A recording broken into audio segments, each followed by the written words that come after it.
कि इतना त्यागी ब्राह्मण है कि भोग की वस्तु न मांग करके ठाकुर जी की सेवा के लिए गौ मांग रहा है।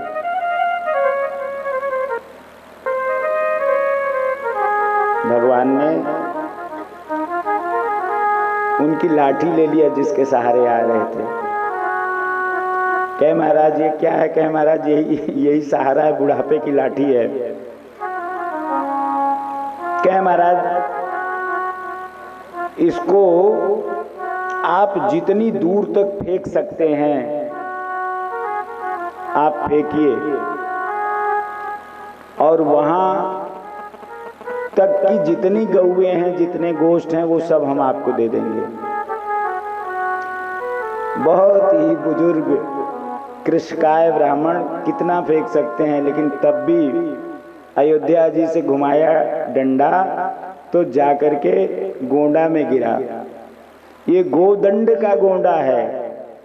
गोंडा का जो नाम है वो गौदंड फेंकने की वजह से, ब्राह्मण के दंड फेंकने की वजह से गोंडा पड़ा हुआ है। और सरयू के उस पार की जितनी गौशालाएं थी, भगवान प्रभु श्री राम ने उस ब्राह्मण को दे दिया। मांगा था एक, मिल गई पता नहीं कितनी।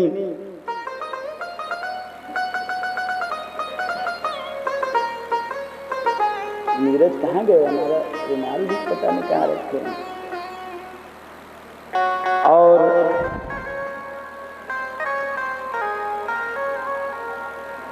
इतनी गौएं मिल गई कि पंडित जी को समझ में नहीं आ रहा था कि उसका मैं क्या करूंगा।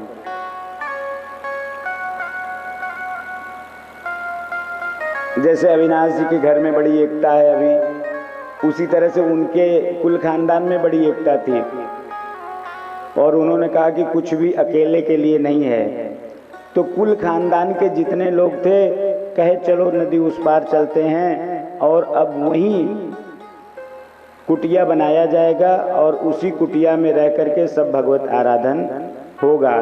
प्रभु श्री राम बहुत प्रसन्न होकर के तमाम गोष्ठ हम ब्राह्मणों के लिए दे दिए हैं। हमारे से अतिरिक्त है, हमारी जितनी आवश्यकता है उससे बहुत अतिरिक्त है। हमें इस बिंदु पर आना पड़ेगा कि एग्जैक्टली मेरी नीड कितनी है, मेरी आवश्यकता कितनी है, और उसके अतिरिक्त जो हो रहा है उसे मुझे दूसरे को देना है, अपने को देना है, अपने के बाद फिर अपने इर्द गिर्द को देना है, अपने इर्द गिर्द के बाद लोगों में बांटना है, समाज में बांटना है। क्योंकि बांटने का नाम ही प्रसाद है, बटोरने का नाम विषाद है। इसलिए जितना बांटोगे उतना बढ़ेगा। वो ब्राह्मण अपने कुल खानदान को लेकर के चले गए। और आज जो सरयू पारीण ब्राह्मण आप लोग कहते हैं, वो सरयू के पार गए हुए वही ब्राह्मण लोग हैं जिनको बाद में तमाम लोगों ने ये कहा कि भगवान श्री राम जब रावण का वध करके आए तो जिन लोगों ने भोजन उनके यहाँ कर लिया वो सरयू के उस पार बस गए। यह भ्रांति है, आप लोग जान लीजिए। आप लोग इसमें मुझे लगता है ज़्यादा ब्राह्मण लोग भी आते हैं कथा सुनने, जो नहीं आते हैं वो भी जान लें कि सरयू पारी ब्राह्मण हैं कौन। ये श्रीमद् वाल्मीकि रामायण का प्रसंग है। केवल गौदान को पुष्ट करने के लिए मैंने इसको यहाँ पर उद्धृत किया है कि सरयू पारी ब्राह्मण जो हैं वो कोई रावण के वध के बाद भगवान श्री राम के द्वारा आयोजित भोज को खाने के बाद नहीं हुए हैं। भगवान श्री राम वन गमन से पहले ही उसे वहां दे दिए।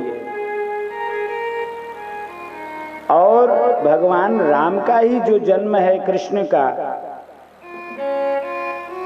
वो उस समय विप्रधेनु सुर संत हित लीन मनुज अवतार निज इच्छा निर्मित तनो माया गुण गोपाल।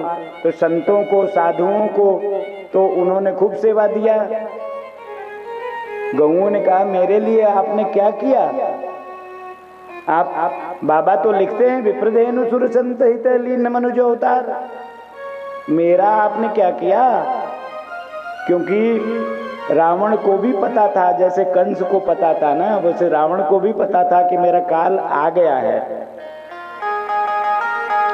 कंस के समय में आकाशवाणी हो गई थी। रावण इतना बड़ा पंडित था कि उसको खुद ही इंट्यूशन हो जाता था, एडवांस में इंट्यूशन हो जाता था कि क्या होने वाला है।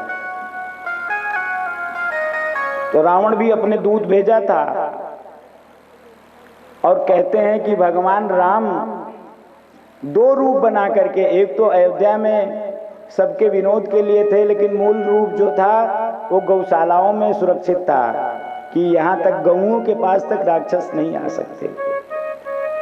समस्त देवी देवता जो गऊओं में वास करते हैं वो भगवान की रक्षा कर रहे थे। जो सबका रक्षक है वो गौशाले में था। तब गऊओं ने कहा कि मेरे लिए तो आपने कुछ नहीं किया। बोले समय पूर्ण हो गया।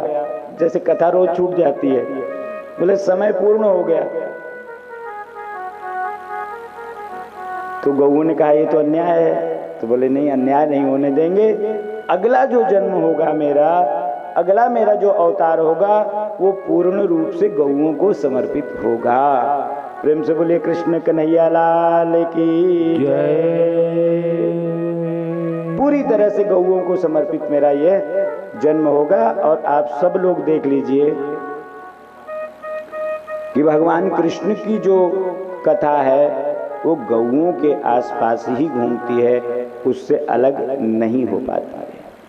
भगवान कृष्ण कहते हैं कि गाओ ममाग्रतः संतु, गाओ में संतु पृष्ठतः, गाओ में हृदयम नित्यम, गवांग मध्य वसाम्य हम। मेरी ऐसी इच्छा है कि गाय मेरे आगे हो, गाय मेरे पीछे हो, मैं गायों के मध्य में हूँ, मैं गऊओं के मध्य में रहूं, गवांग मध्य वसाम्य हम।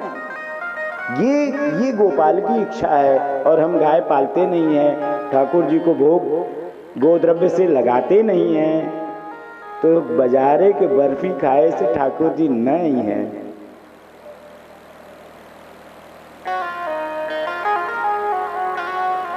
यहाँ जगह है। पहले दिन भी अनुरोध किया था, गांव के जो ग्राम प्रधान लोग हैं, गोचारण भूमि को मुक्त कराइए।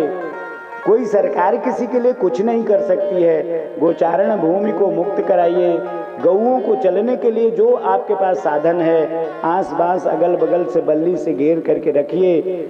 जो लोग गौ सेवा करने में सक्षम नहीं हैं उनसे गऊएं लीजिए, जो सक्षम है उनको लगाइए और उनको 1 दिन की 2 दिन की सेवा बांटिए। आपस में छोटे छोटे गौ सेवा परिकल्प बनाइए, परिकर बनाइए, गौ सेवा परिकर बनाइए। और शहर के लोगों से मदद लीजिए। शहर के लोगों से कहिए कि साहब 1 दिन आप आइए हमारे यहाँ, गऊओं के बीच में रहिए। बहुत प्रेमी हैं वो, जो तड़प के रह जाते हैं, उनको कोई ऑप्शन नहीं मिलता है। तो जो गांव शहरों के नज़दीक है वहाँ जा करके लोगों के यहाँ अलग जगाइए। अपनी बात तो कहनी पड़ेगी। 10 में से 1 कोई मिलेगा, 2 कोई मिलेगा, 3 कोई मिलेगा, और धीरे धीरे ऐसे होगा। कोई सरकार कुछ नहीं कर सकती है।